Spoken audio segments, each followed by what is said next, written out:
ये तो बहुत अच्छा होगा कि अगर प्रियंका जी को लगता है चूँकि वो सूरज है नहीं, क्योंकि सूरज रहता तो उनको एक सवाल करने का भी अधिकार होता, लेकिन चूंकि है नहीं, एक लंबी जिंदगी है उनके सामने, दोनों के सामने लंबी जिंदगी, दोनों के सामने। अगर दोनों का यही फैसला होगा तो मैं उम्मीद करता हूं कि आने वाले वक्त में सारे जख्म भर भी जाते हैं, धीरे धीरे सब कुछ नॉर्मल हो जाता है। और अगर उनका ये फैसला होगा प्रियंका जी का कि वो कहीं और शादी करेंगे, तो मुझे लगता है कि सूरज जी के जो फैमिली है उनको किसी भी प्रकार का कोई ऑब्जेक्शन नहीं होना चाहिए और खुशी उनकी शादी भी करा देना चाहिए, उनको पूरा सहयोग करना चाहिए। अच्छा सर, अगर प्रशासन नहीं सुन रही है तो मुझे लगता है कि उनके सूरज की फैमिली को मैं यही रिक्वेस्ट करूंगा कि आप आइए, आप हाई कोर्ट में हम एक पिटीशन दायर करेंगे और आपके पास जो भी डर का जो माहौल है, मैं यही सरकार से चाहूँगा कि जब कोर्ट में हम लोग जाएंगे तो सुरक्षा का डिमांड हम लोग करेंगे, क्योंकि बहुत गंभीर सवाल है, किसी की भी जान सकती है, मैटर बहुत सीरियस हो चुका है और सरकार के और प्रशासन हुआ है। अभी हमारे साथ पटना हाई कोर्ट के एडवोकेट बबलू सर हैं, इनसे बात करेंगे। सर, पहले तो आपका जोश तक न्यूज़ में बहुत बहुत स्वागत है। आपका भी बहुत बहुत शुक्रिया। अंजलि और सूरज का जो प्रेम प्रसंग है आपने देखा? जी बिल्कुल, चूँकि सोशल मीडिया का ज़माना है तो सारे सोशल मीडिया में इस तरह की बातें चल रही है और चूँकि हमने भी देखा है तो बड़ा अजीब सा लगा कि सोसाइटी कहाँ जा रही है, समाज और हमारा देश कहाँ जा रहा है। छोटी छोटी बातों पे किसी का मर्डर हो जाना, किसी पे हमला हो जाना, किसी के साथ इतनी बड़ी ज्यादती हो जाना, तो लगता है कि कहीं ना कहीं जो कॉमन पीपल का जो सेंस है ना वो मर चुका है कंप्लीटली रूप से। किसी प्रकार का कोई ह्यूमैनिटी उसके अंदर ज़िंदा नहीं रह गई है कि आप देखिए कि किसी व्यक्ति की हत्या करने में भी लोग संकोच नहीं करते हैं। ज़रा सा उनको एहसास नहीं होता है कि हम जो करने जा रहे हैं उसका परिणाम क्या होगा, समाज पे क्या होगा, परिवार पे क्या होगा, मानवता पे क्या होगा। तो बड़ा अजीब सा लगा मुझे, तो मैं तो बड़ा क्या कहूँ कि मैं तो डरा हूँ और बड़ा अजीब सा लग रहा है कि कानून और जो न्यायालय का जो डर है ना, सरकार का जो डर है, वो लोगों के बीच से ख़त्म होते जा रहा है। लेकिन देखिए, सूरज के साथ जो हुआ वो बहुत ही गलत हुआ, उनको तो न्याय मिलना ही चाहिए। लेकिन आप हमको ये बताइए सर कि क्या आप पहली बीवी को बिना तलाक दिए हुए दूसरे के साथ आप भाग सकते हैं, शादी कर सकते हैं? देखिए, तो कि चूँकि सवाल ये आपका सही है कि हमारा जो हिंदू लॉ है वो दूसरी शादी की इजाज़त नहीं देता है। दूसरी शादी की भी इजाज़त तब देता है जब अगर आपकी पहली पत्नी जीवित है तो उसका एक प्रक्रिया है, लीगल प्रक्रिया है कि आप उसको तलाक देकर दूसरी शादी कर सकते हैं।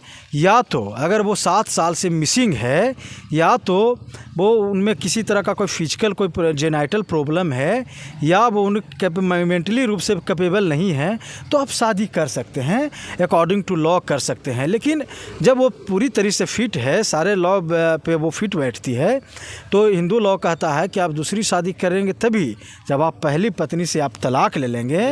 बेजाब्ता कानून आपको तलाक का सर्टिफिकेट देगा, तब आप you are eligible to getting marry with anyone.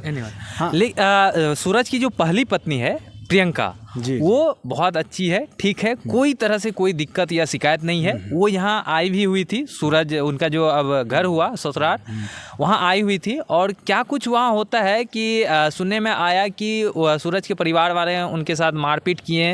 मारपीट करने के बाद वो महिला जो है उनके पेट में 2 महीने के बच्चे भी पल रहे थे, जाने के दरमियान वो गिर जाते हैं और वो बच्चा का डेथ हो जाता है पेट में। देखिए, मुझे बड़ा अफसोस होता है कि ऐसे लोगों के साथ, क्योंकि देखिए मैं उनकी प्रियंका जी उनकी वाइफ है, मैं सहानुभूति रखता हूं और मुझे लगता है कि जो भी जिसमें मानवता है वो भी सहानुभूति रखेंगे। उनके साथ इंजस्टिस हुआ है, लेकिन सबसे बड़ा सवाल ये है ना कि ठीक है, आप मोहब्बत करने से किसी को कैसे रोका जा सकता है? ना कोई कानून रोक सकता है मोहब्बत करने से, ना उसकी कोई सीमा होती है ना। तो मुझे एक गाना याद आ रहा है कि न उम्र की सीमा हो न प्यार का बंधन हो। तो मोहब्बत उस लड़की ने सूरज के साथ की थी, ठीक है, यहाँ तक सही था। लेकिन सबसे बड़ा सवाल तब न होता है कि ठीक है, आप मोहब्बत की थी तो उसका एक सामाजिक सॉल्यूशन होता, कानूनी रूप से सॉल्यूशन होता। अगर दोनों ने चुप रूप से शादी भी कर लिया तो उसका एक हम लोग एक बैठकर सामाजिक रूप से या कानूनी रूप से भी उसका हम लोग सॉल्यूशन निकालते हैं। लेकिन किसी व्यक्ति के इस बात पर मर्डर कर देना कि किसी पाइप के होते हुए अगर वो मोहब्बत कर ली, सूरज ने भी मोहब्बत कर लिया, तो उसके बाद भी अगर किसी व्यक्ति की मर्डर होती है इस बात पर, तो बड़ा अफसोस होता है ना, बड़ा अफसोस होता है। और ये लगता है कि छोटी छोटी बातों पर किसी की हत्या कर देना, आप समझ सकते हैं किसी की हत्या जब होती है ना तो उसका परिवार इस बात को एहसास कर सकता है। चूँकि हम लोग सामाजिक प्राणी हैं और सामाजिक प्राणी होने के नाते मुझे लगता है कि उनकी हत्या नहीं होनी चाहिए थी, और जो भी डिस्प्यूट बीच में था, जो भी मामला था, मसला था, उसको बैठ के आसानी से किया जा सकता था, या तो कानूनी रूप से उसको हम लोग उसको सॉर्ट आउट कर सकते थे। अच्छा, आखिर क्या वजह होता है कि पति को अपने पत्नी से प्यार नहीं होता है, पत्नी को अपने पति से प्यार नहीं होता है, पत्नी दूसरे लड़के के साथ, पति जो है दूसरे लड़की के साथ जाने लगता है? क्या स्थिति ऐसा आ जाता है? ये बहुत भयावह दृश्य है, और हमारे समाज में आजकल ये ट्रेंड चल रहा है कि आप शादीशुदा हैं तो भी दूसरी से मोहब्बत हो जाती है। तो ठीक है, मैंने ये भी कहा कि मोहब्बत होने से कोई रोक नहीं सकता है, लेकिन ठीक है वो सही में रियली में मोहब्बत था या फिजिकल अट्रैक्शन था, इस बात पे डिपेंड करता है। लेकिन मैं यही लोगों से कहूँगा कि अगर आपका भरा पूरा परिवार है, आप शादीशुदा हैं, तो आपका कोई हक नहीं बनता है कि किसी अलग जगह पर आप जाके अपना अफेयर चलाएँ। आप इस बात को समझिए कि आपका अफेयर चलाने से आपके परिवार पे क्या असर पड़ सकता है, आपका परिवार क्या इसकी स्थिति क्या हो सकती है, कितनी बर्बादी झेलना पड़ जाएगा, सामाजिक रूप से हर तरीके से आपको लॉस झेलना पड़ेगा, शर्मिंदगी का सामना करना पड़ेगा। तो मुझे लगता है कि ऐसा नहीं होना चाहिए। लेकिन फिर भी कहूँगा कि जब कब किसी को प्यार में दिल लग जाए, कब किसी दिल लगा ले, ये कहना, ये इसको डिफाइन नहीं किया जा सकता, ये कहना उचित नहीं है। लेकिन आप सर ये भी बताइए कि एक गाँव में 5 घर के दूरी पे कौन पिता बर्दाश्त करेगा कि मेरी बेटी 5 घर के दूरी पे प्रेम करे और उनसे भाग के शादी कर ले? कौन पिता बर्दाश्त? हाँ, नहीं, बिल्कुल। ये देखिए, ये बहुत सोचने वाली, बहुत गंभीर बात है। और रिश्ता फुआ भतीजा कि आप चूँकि हम भारत के लोग हैं और हमारी भारत की एक संस्कृति रही है, बुद्ध की एक संस्कृति रही है, अहिंसा की संस्कृति रही है। आप रिश्तेदारी को समझिए, आप मोहब्बत में और प्यार में इस तरह का कोई गलत कदम मत उठाइए कि आपके परिवार को शर्मिंदगी का सामना करना पड़े। लेकिन चूंकि सवाल ये है कि जब ऐसी स्थिति हो गई थी तो वहाँ के जो बुद्धिजीवी लोग थे, वहाँ के जो समाज के लोग थे, उन चीज़ों को दबाना चाहिए था, उन चीज़ों को सॉर्ट आउट करने की ज़रूरत थी। न कि एक गलती तो हमसे हुआ है और इस एक गलती को छुपाने के लिए हमने इतना बड़ी गलती कर दी कि किसी का मर्डर हमने कर दिया। तो जब आपने किसी का मर्डर किया है तब फिर कोई सामाजिक नॉर्म नहीं रह जाता है, वहाँ पर कोई संस्कृति नहीं बचती है, क्योंकि किसी व्यक्ति से ज़्यादा समाज और संस्कृति का अथी नहीं हो सकता है। किसी देश में या किसी भी समाज में किसी व्यक्ति की जान सर्वोपरि होनी चाहिए। मुझे लगता है कि सर शहर में अगर प्यार मोहब्बत होता है तो सब यहाँ अलग अलग जगह से रहते हैं तो उतना मायने नहीं रखा जाता है, लेकिन गांव में ये इस चीज़ों को गार्जियन जो है अच्छे से देखता है कि मेरा इज्जत का क्या होगा, मेरा पगड़ी का क्या होगा। लेकिन वहीं अब आप सूरज को न्याय दिलाएंगे या फिर अंजलि को दिलाएंगे? अंजलि के पेट में 7 महीने का बच्चा है, अब तो वो बच्चे का कोई दोष नहीं है, अब उनको भी न्याय तो मिलना चाहिए। अब प्रियंका का क्या होगा? तीनों तो यहाँ मतलब फंसे हुए हैं। देखिए, बिल्कुल। तो देखिए, चूँकि सूरज जी का हत्या हुआ है तो वो तो अब इस दुनिया में है नहीं, लेकिन सुनने में आ रहा कि अंजलि जो है वो उनके परिवार के साथ में है, उनके पेट में बच्चा है। और सुनने में ये भी आया कि वो लोग लखनऊ जाकर शादी भी किए हैं, बेजाबता उनके पास वे प्रूफ है। तो अब तो सवाल कानूनी प्रक्रिया का सवाल रह गया, कानून में जाएंगे, उनके प्रॉपर्टी की बात होगी, क्या वो तो आगे की बात है। लेकिन मुझे लगता है कि अभी जिस तरह का सिचुएशन है तो सूरज के जो परिवार वाले हैं उनसे मैं यही कहूँगा कि अभी वो अंजलि है वो उनको घर से भगा दिया गया, उनके माँ बाप के घर उनको हटा दिया गया है, इतनी बड़ी कांड हो गई है। तो उनको सहारा देने की ज़रूरत है, क्योंकि एक का मर्डर हो चुका है और दूसरी की मर्डर नहीं होनी चाहिए, किसी भी तरीका का अंजलि के साथ नहीं होना चाहिए। और मुझे लगता है कि उनके पेट में जो पल रहा बच्चा है वो तंदुरुस्त पैदा हो, हेल्दी पैदा हो, मैं यही कहूँगा। और जो भी चीज़ें हो, अभी समाज के लोग वहाँ पर जिंदा हैं, कानून हमारा जिंदा है, कानून मरा नहीं है, समाज के लोग मरे नहीं हैं। और बैठकर जो भी सोल्यूशन होगा उसको निकालने की ज़रूरत है। किसी भी प्रकार की हिंसा और कानून को हाथ में लेने की दोनों पक्ष में से किसी को ज़रूरत नहीं है। और मैं कहूँगा कि जिसके साथ भी अन्याय हुआ है, अगर उनका मर्डर हुआ है, सूरज का मर्डर हुआ, एक बहुत बड़ी गंभीर बात है, और जिसने भी मर्डर किया है उसको ये सज़ा मिलनी चाहिए, ताकि आने वाले जो लोग हैं वो खस्सी और मुर्गी की तरह लोगों को ना समझे और किसी भी छोटी मामूली बात पे किसी का मर्डर ना कर दें। मतलब आपका कहना है कि अंजलि जहाँ है वो तो अपने घर को अब त्याग ही दी है, अब सूरज के घर ही रहे, वहीं अपने सामाजिक को सभी को समझना चाहिए स्थिति परिस्थिति को। लेकिन प्रियंका का क्या होगा जिनको तलाक नहीं मिला है? सर देखिए, अब तो तलाक की बात कहाँ होती है, अब सूरज वहाँ पे होता तभी ना तलाक की प्रोसेस चलता। तो मुझे वो भी तो पत्नी है लीगल। हाँ, मुझे लगता है तो दोनों के अब साथ में रहने की जरूरत। तो मैंने कहा ना कि अब ये मुझे लगता है कि कानून से ज़्यादा सामाजिक रूप से इसको हल करने की ज़रूरत है।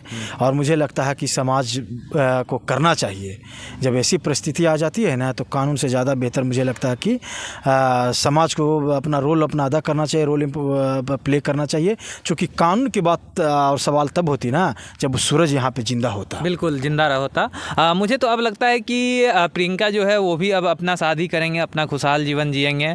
और जो अंजलि है ये भी समय के साथ कुछ दिन जैसे गुजरेगा, ये भी अपना शादी करके अपना जीवन ठीक है। ये तो बहुत अच्छा होगा कि अगर प्रियंका जी को लगता है चूँकि वो सूरज है नहीं, क्योंकि सूरज रहता तो उनको एक सवाल करने का भी अधिकार होता। लेकिन चूँकि है नहीं, एक लंबी जिंदगी है उनके सामने, दोनों के सामने लंबी जिंदगी, दोनों के सामने। अगर दोनों का यही फैसला होगा तो मैं उम्मीद करता हूँ कि आने वाले वक्त में सारे जख्म भर भी जाते हैं, धीरे धीरे सब कुछ नॉर्मल हो जाता है।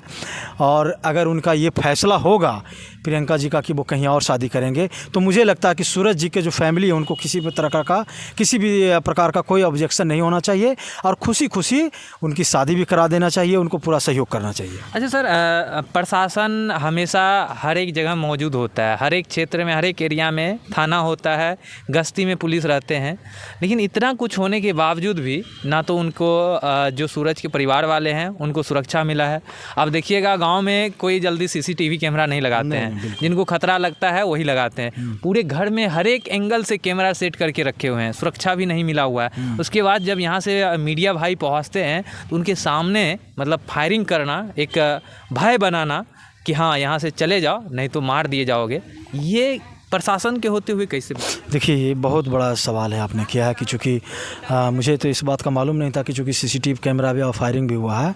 तो मैं कह रहा हूँ कि सरकार इस पर अगर गूंगी है और बहरी है तो एक बहुत बड़ा सवाल खड़ा करता है कि सरकार क्या कर रही है, वहाँ के प्रशासन क्या करे, वहाँ के एसपी क्या करे, वहाँ का थानाध्यक्ष क्या कर रही है।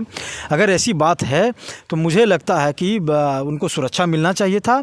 अगर इस तरह की परिस्थिति सुरक्षा नहीं मिल रहा है, इतनी बड़ी बात है कि किसी पर भी अटैक हो सकता है, किसी की भी जान जा सकती है, तो मुझे लगता है कि प्रशासन के पास अगर प्रशासन नहीं सुन रही है तो मुझे लगता है कि उनके सूरज की फैमिली को मैं यही रिक्वेस्ट करूंगा कि आप आइए, आप हाई कोर्ट में हम एक पिटीशन दायर करेंगे और आपके पास जो भी डर का जो माहौल है, मैं यही सरकार से चाहूँगा कि जब कोर्ट में हम लोग जाएंगे तो सुरक्षा का डिमांड हम लोग करेंगे, क्योंकि बहुत गंभीर सवाल है, किसी की भी जान सकती है, मैटर बहुत सीरियस हो चुका है और सरकार के और प्रशासन का सवाल रहा है। तो यही कहना चाहूँगा ना कि प्रशासन तो चंद पैसों पे शायद बिक गई होगी, इसीलिए इस तरह की कार्रवाई नहीं कर रही है, जबकि ये गंभीर सवाल है। प्रशासन पर भी गंभीर सवाल उठता है और सरकार को तुरंत एक्शन लेना चाहिए। एसपी को तुरंत एक्शन लेकर वहाँ का जो एसएचओ है, वहाँ का जो थाना अध्यक्ष है, उसको तुरंत सस्पेंड करने की ज़रूरत है। तुरंत उस पर इंक्वायरी कमीशन गठित करके उसको भी टर्मिनेट करने की ज़रूरत है। देखिए बाकी बात सर, अब जो है हाई कोर्ट में जो है मामला लेके उनको जाने वाले हैं, उनके परिवार वाले से आप मिलने वाले भी? जी बिल्कुल, चूँकि उनके भाई ने फ़ोन किया था, हम बोले थे कि आइए। किनके? सूरज जी के भाई शशि जी हैं, शशि गिरी जी हैं। तो हमने बोला था कि मैं कानूनी रूप से जो भी बन पाएगा मैं आपके लिए करूंगा। अगर हाई कोर्ट में भी जाने की ज़रूरत होगी तो मैं आपके लिए हाई कोर्ट में भी आपके न्याय के लिए लड़ूंगा, क्योंकि थाना में तो सुन नहीं रही है, तब तो हाई कोर्ट जाना बिल्कुल बिल्कुल। अब थाना सुन नहीं रही है, सरकार बहरी हो गई है, गूंगी हो गई है, लॉ एंड ऑर्डर का कोई सवाल ही नहीं रहा, महत्व नहीं रहा। तो हमारे पास आखिरी दरवाज़ा न्यायालय है और मैं उम्मीद करता हूँ कि न्यायालय से उनको न्याय मिलेगी। अब देखिए थाना से तो सुनवाई हो नहीं रही है, अब हाई कोर्ट जो है ये मामला जाएगी। बाकी बात आप लोग क्या सोचते हैं इस वीडियो को लेके कमेंट कर अपना राय जरूर दीजिएगा। अगर आप फेसबुक पेज पे देख रहे हैं फॉलो कीजिए, यूट्यूब चैनल पर देख रहे हैं सब्सक्राइब कीजिए। जय हिंद।